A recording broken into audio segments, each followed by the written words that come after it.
Good morning again. So the balls that you made, you're going to try to throw them, you're staying where you are.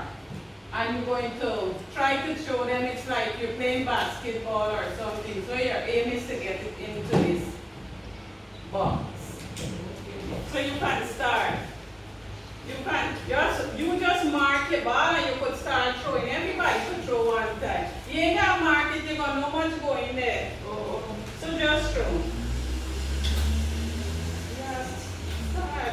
Throw along. Throw.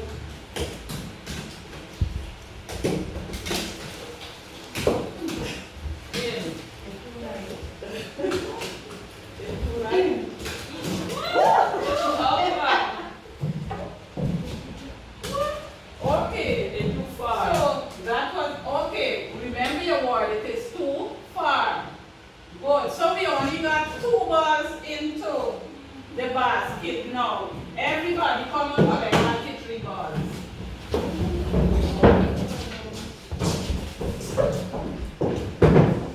Just collect it. Doesn't matter. You're going. It's who got 2 going.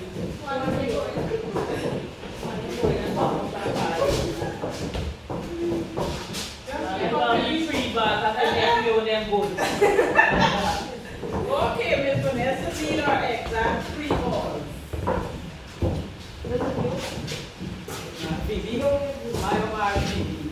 Good. So, we're going to try again. Remember, the first time we only had 2 balls that enter into the basket. Now it's closer. Let us try again. Let us see.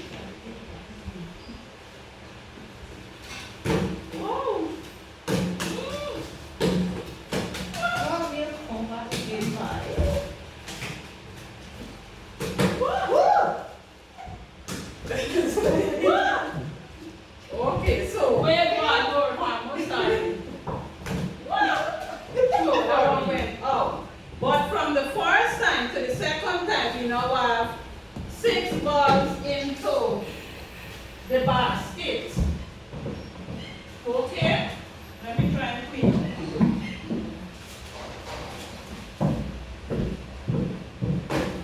So in your own words, what you think I was trying to demonstrate here?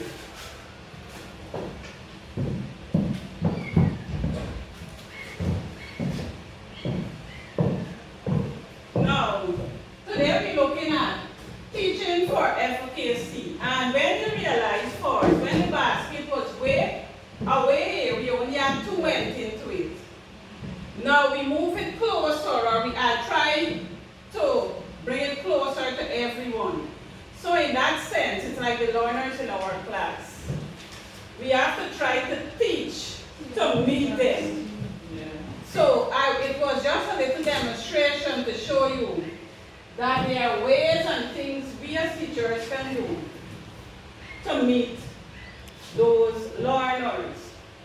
Because when the basket was away, we only had 2, and then it came closer, more entered. So we're looking at teaching for efficacy, effective teaching strategies for a successful classroom. And we all want to have a successful classroom. And there are different ways and different things as teachers or educators we can do to meet our learners. So the first one we're going to look at is visualization. I'm not sure if you're seeing properly, but when we think of visualization, as you can see there, it enhances the classroom.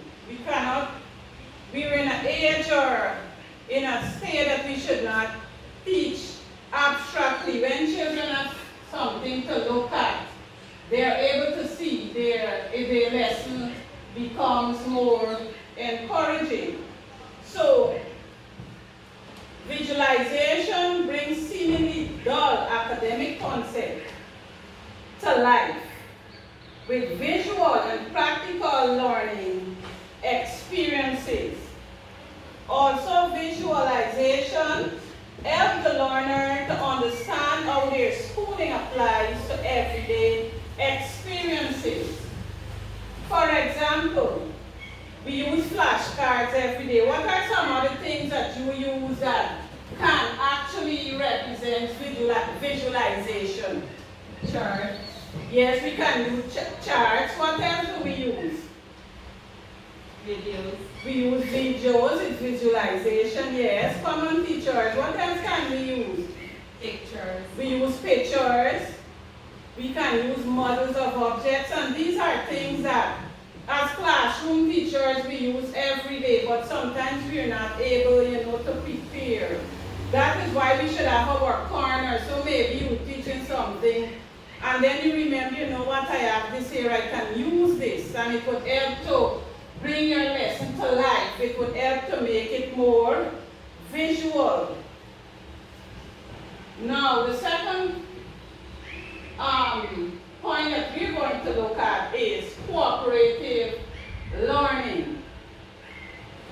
And we all know what cooperative learning is. Can somebody just give me an idea in your own words, no fancy term, what you think, or what is cooperative learning in your classroom? For me, it's like when they're doing group work. Where they're doing group work, anybody else? And if we look there, we have 5 of us, can each of us just take one point and just say what it is?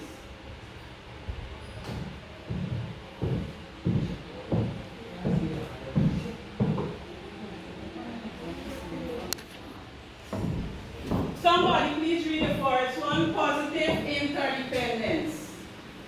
Positive interdependence. Students work as cohesive groups, achieve shared learning objectives. The next point.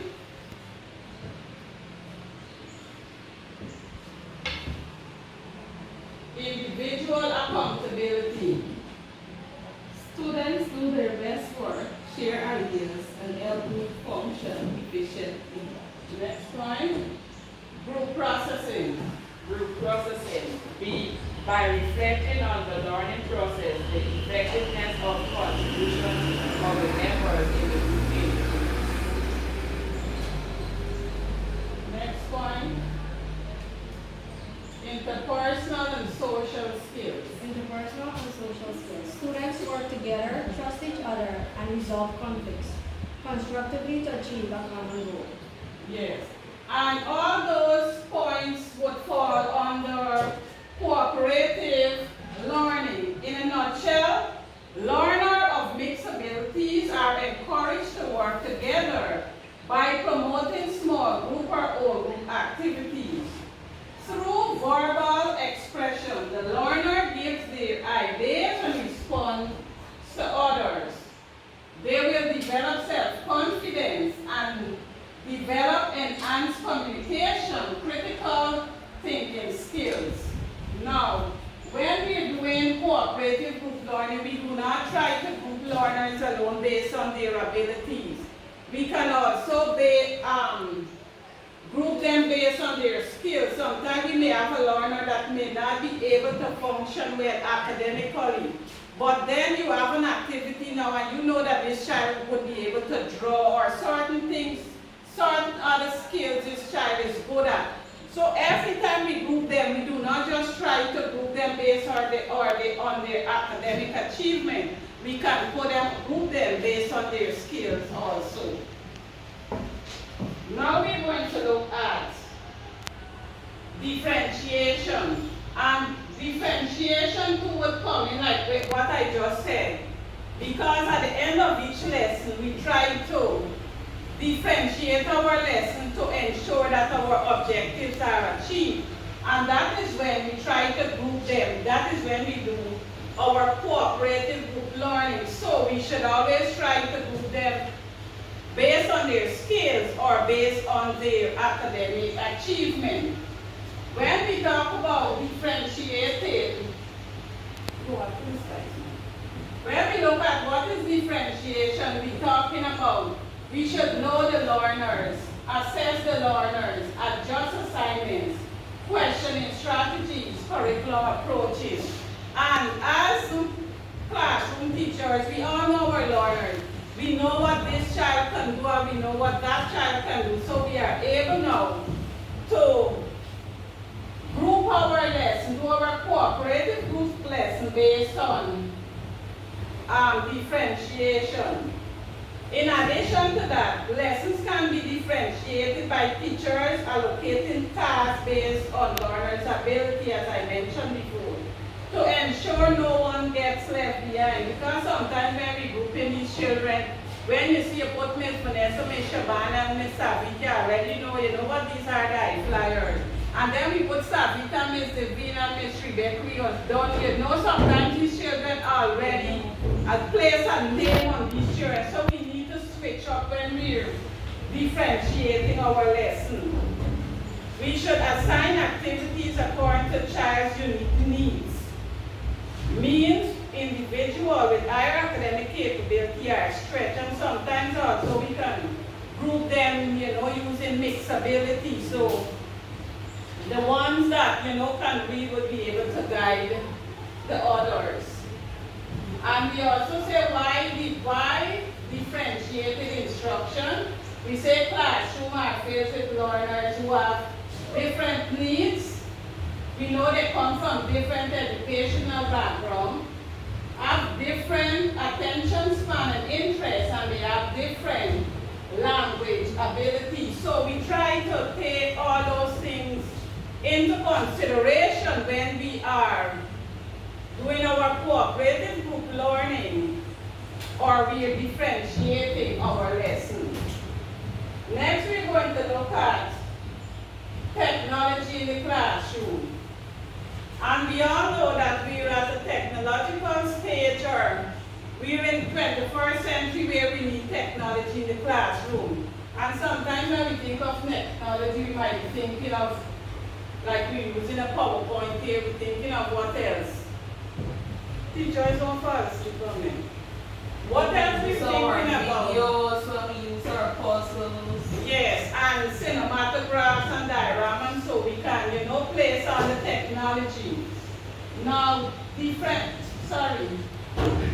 technology in the classroom. Incorporating technology into your teaching is a great way to actively engage your learners.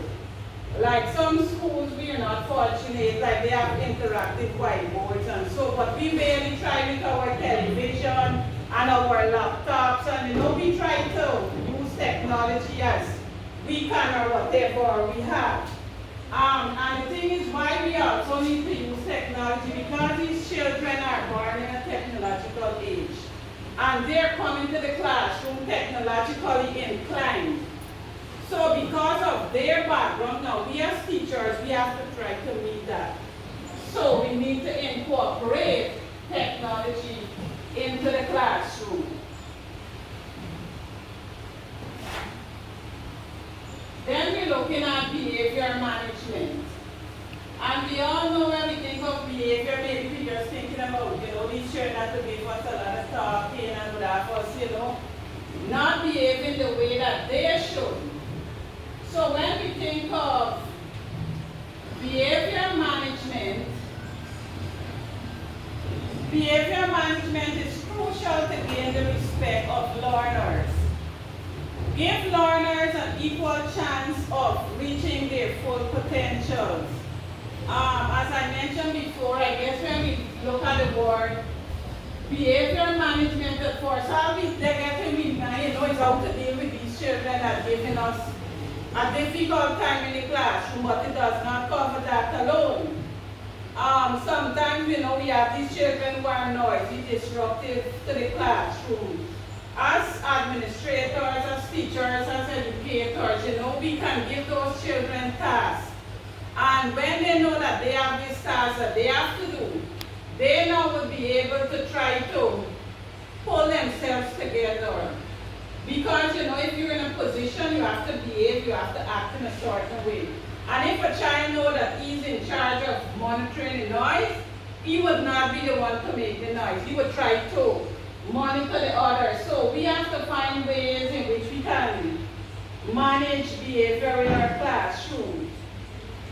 We can also develop an atmosphere of mutual respect through combination of disciplines and rewards can be beneficial for both teachers and learners. So we need to assist our learners, and let's see what we do.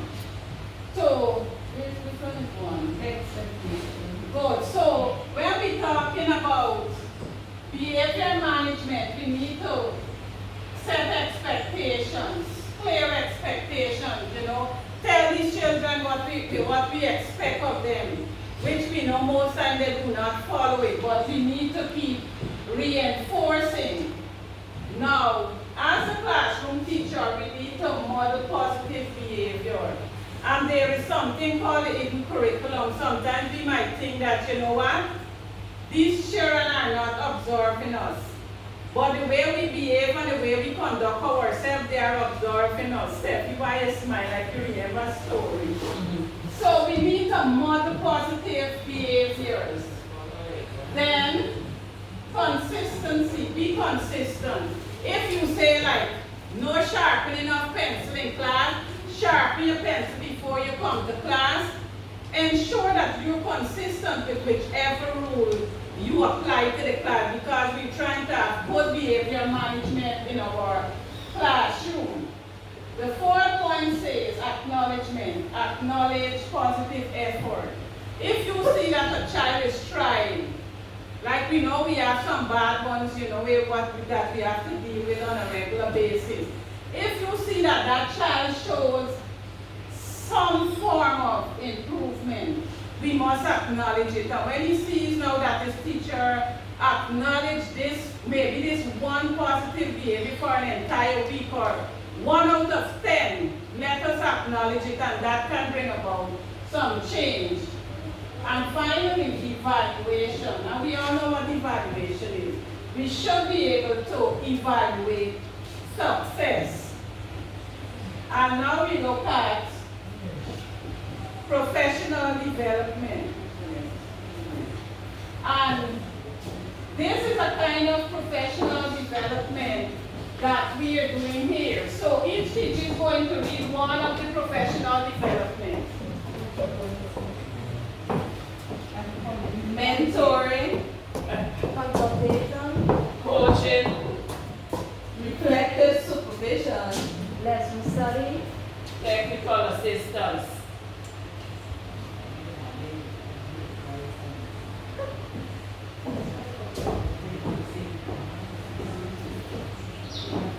So, and professional development, these are all the things that we are doing. Even what I'm doing here, it's a professional development where we as teachers, we teach each other. It's a learning process for all of us. So in professional development, it's keeping up to date with recent and relevant information, as well as conducting professional research. Researches and sharing best practices. These are all relevant for effective teaching, like, okay, today I'm doing this staff development on the efficacy of teaching. So as teachers now, we know when whatever is done at staff development, we go back to our classrooms and we try to implement what it is. So now you would go back to your classroom, you would try with behavior management, and some of the other things that we already did, where we know we're trying our best with technology. Then you would be able now to know that you do not only differentiate your lesson based on abilities and always put the high flyers in one group. We usually do use our visualization. So whatever is done at these various staff developments, we can go back to our classroom and implement them. Don't just take notes and listen to whoever presents staff development and you do not utilize it. Because when we're teaching, we're trying to bring about change.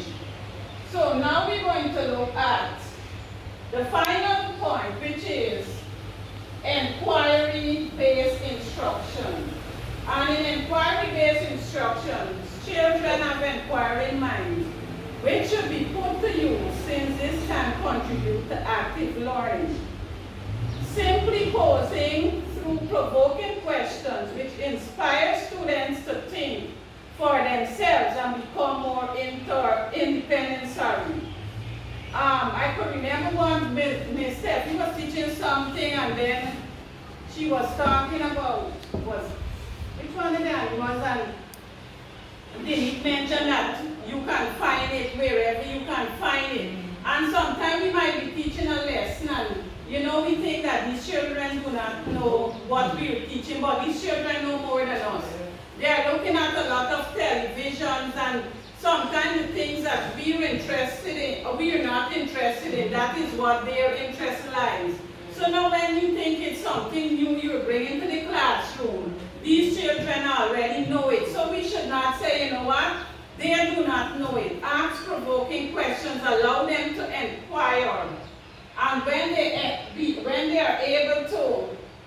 able to present our lessons like in an inquiry-based form, it gives them a chance to think.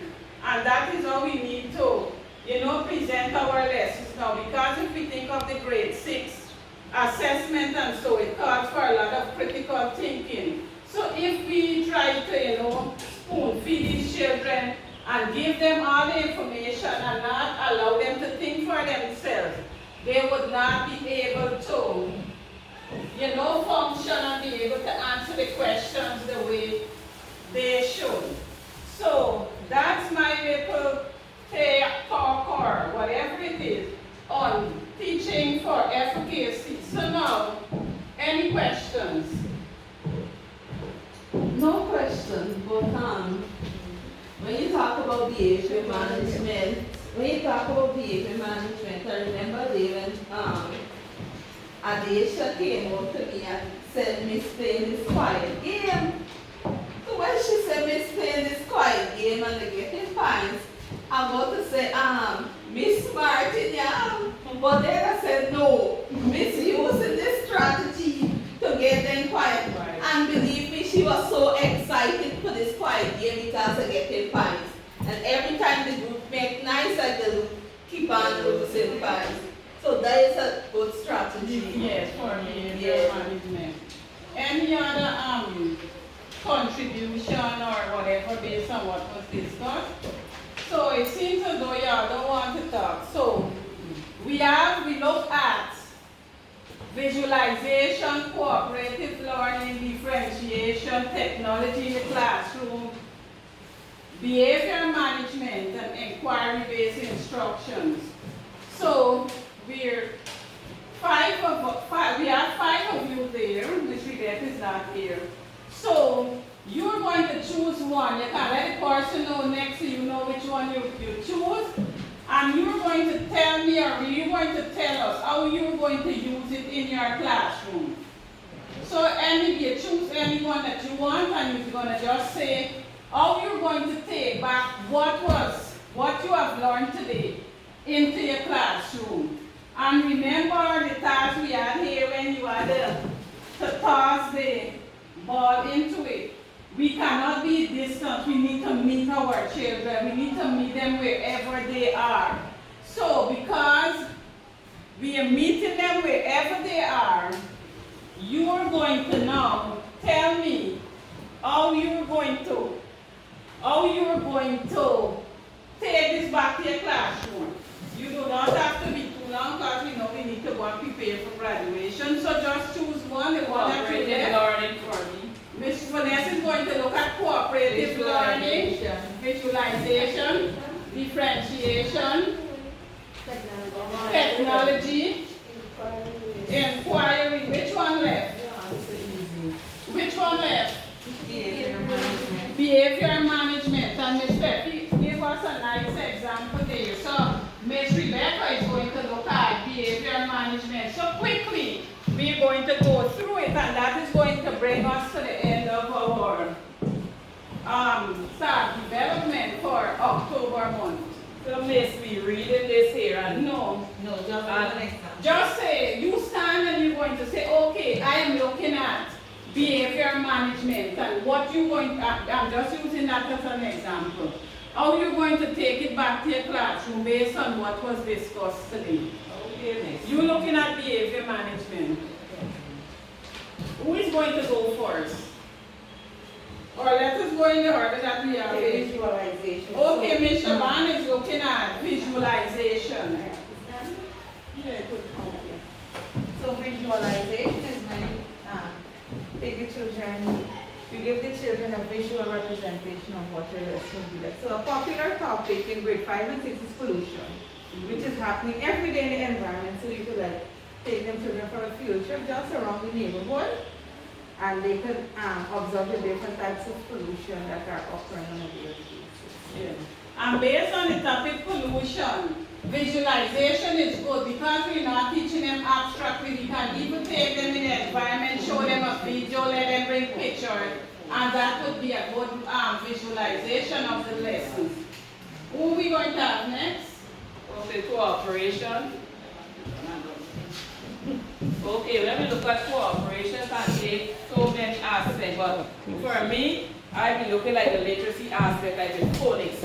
When you're looking at letter sound, phonemic, then you go into the phonic aspect, and then when you have to do the activities, right? So if we're going to look at short A says A, and then we're going to put ourselves into different groups, where one group can give you, where they're still cooperating. You have a group will give you some word with short A, another group can draw pictures, another group can also write sentences, and when they come together now, they're going to discuss what they did inside of their group. So for me that is cooperating because they're cooperating together in a small group, and then as a whole, they come together and discuss what they have done. Yeah. Very good. Who's going next, Ms. Steffi? Okay, inquiry-based instruction. For me, when it comes to inquiry-based instruction, you know, sometimes in our classroom, we as a teacher want to like take over instead of getting the children more involved. So for me, my lessons would be more learner-centered, where the children, they could ask their questions. And you know, sometimes there are certain topics that we think that the children wouldn't know. For me, I would give like homework and let them, before telling them, I would give them homework and let them go home and find out and then do the topic. So that is one strategy I would use for the inquiry-based content. Technology in the classroom. Now, for technology in the classroom, I look at whiteboards. Now, whiteboards would be a more hands-on activity. So let's say we're doing composition. For the high flyers, we can get them to create sentences. The average, we can get them to identify sight words. And the below average, we can get them to draw pictures.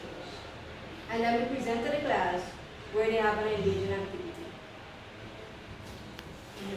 And because we're looking at technology also, as we mentioned before, you know, we should try to incorporate. We all know that we wish we have an interactive whiteboard or even a simple whiteboard in our classroom.